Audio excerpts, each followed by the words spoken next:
I remember my mom and I and my dad,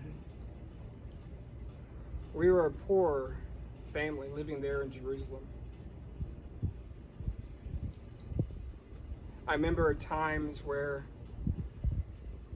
mom would come home or dad would come home with just enough food for us to eat. In fact, there were many days where I remember going to bed with a stomach that was hurting because I was still hungry. But mom and dad, they always tried their best.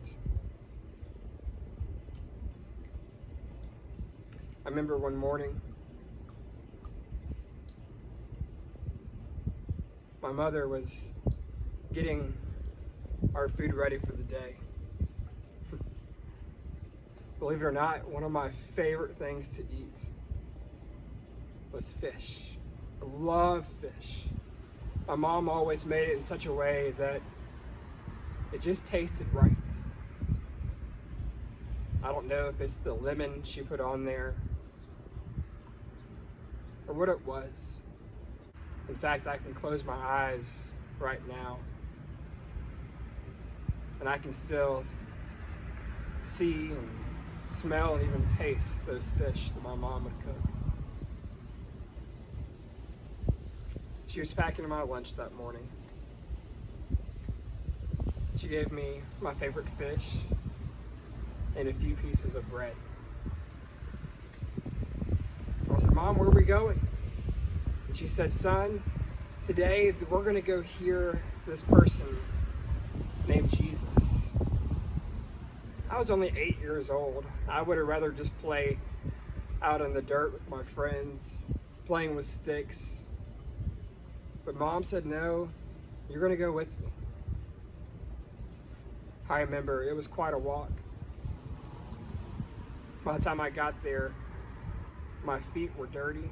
I was smelly, I was stinky, and the only thing I could think of was, I can't wait to sit down on the hill and play in the grass and just eat my fish and my bread. I won't ever forget. See, it wasn't just me and my mom that went there to hear Jesus that day. I tried to count and I could only count over 50. But my mom told me later that day that there were over 5,000 people that were there. That's a lot of people. There I was. I opened up my bag. My mom said, it's okay, you can go ahead and eat. I took one bite of the bread. Then I overheard the crowd kind of saying, is this man named Jesus and his disciples going to provide us food? We're hungry. And I was just kind of curious, so I actually stood up with my lunch and I kind of just walked up. I saw who this person was. They were calling him Jesus. And I overheard his disciples saying, Jesus, we don't have enough money to feed all these people. And they were really getting worried about what they were going to do because all these people, 5,000 plus, had came to see Jesus. And I knew because my mom had told me and others in the crowd were saying that Jesus had compassion on people and he helped people and that he even provided miracles. As I got a little bit closer, trying not to be seen, all of a sudden, one of the disciples said, hey, little boy, come here. Thought I was in trouble because I was too close to the adults. And he brought me to Jesus.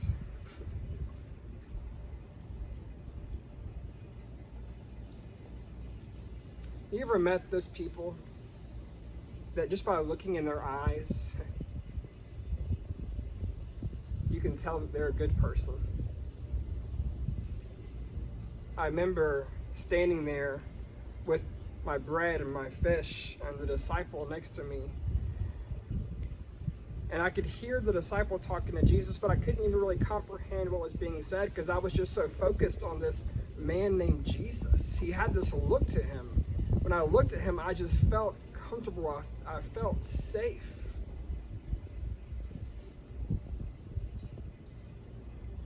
And then all of a sudden, I don't know what came over me. I just said, "Here, Jesus, you can have my fish and my bread."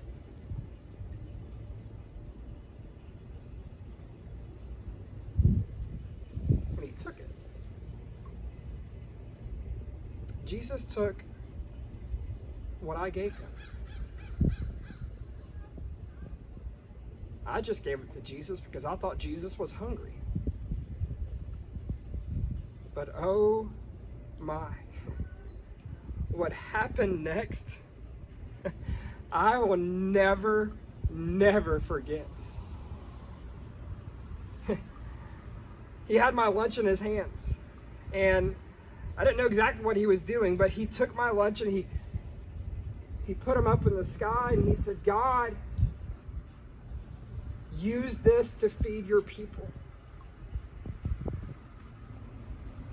And all of a sudden, Jesus told the disciples to get some baskets and to pass those baskets around, and that there would be enough food, there would be enough bread and fish for everybody there. I remember thinking to myself, Jesus, there's just a few pieces of bread and just a little bit of fish in there, but okay. And as the disciples started to pass out the fish and the bread, it was amazing to watch. It was almost like a magic trick. That they kept giving more bread and more bread and more bread, and then they kept giving more fish to everybody. Over 5,000 people had enough to eat. Somehow that man named Jesus had taken what I gave him, just my little lunch, and fed everybody there. I just stood there and watched.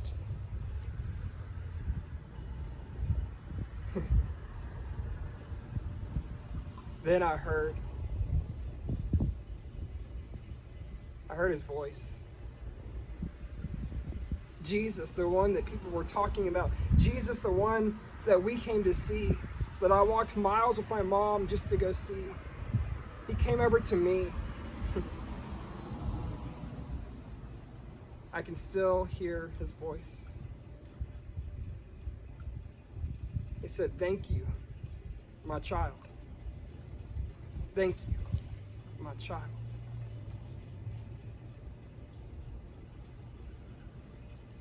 I've never forgotten that. Even now, as a grown man, I have my own business. I have my own family. But what took place on that day forever changed my life. I realized I didn't have much to give. But what I gave to Jesus, he used. He used what I gave him to help other people.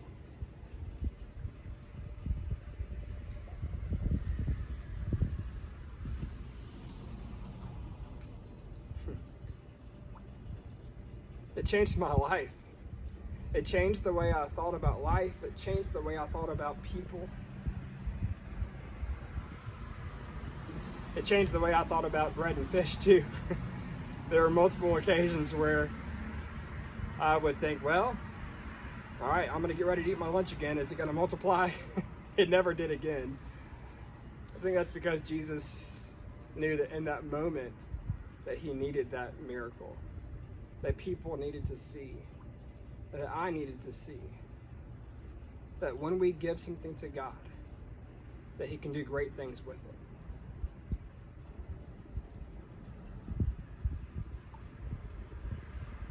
I try to teach my children that. I try to teach my children to be nice. I try to teach my children to honor God by what they have.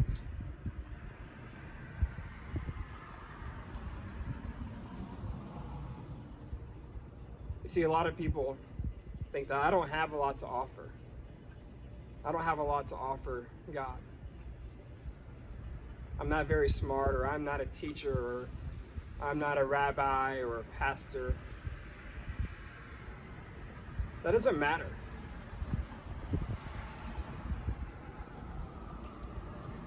Take it after me. All I had to give to Jesus was just a little bit of bread and a little bit of fish. My question to you is, what do you have to give to Jesus?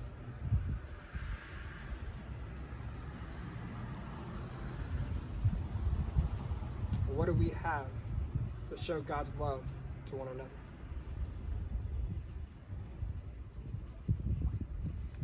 Thanks for allowing me to be with you today.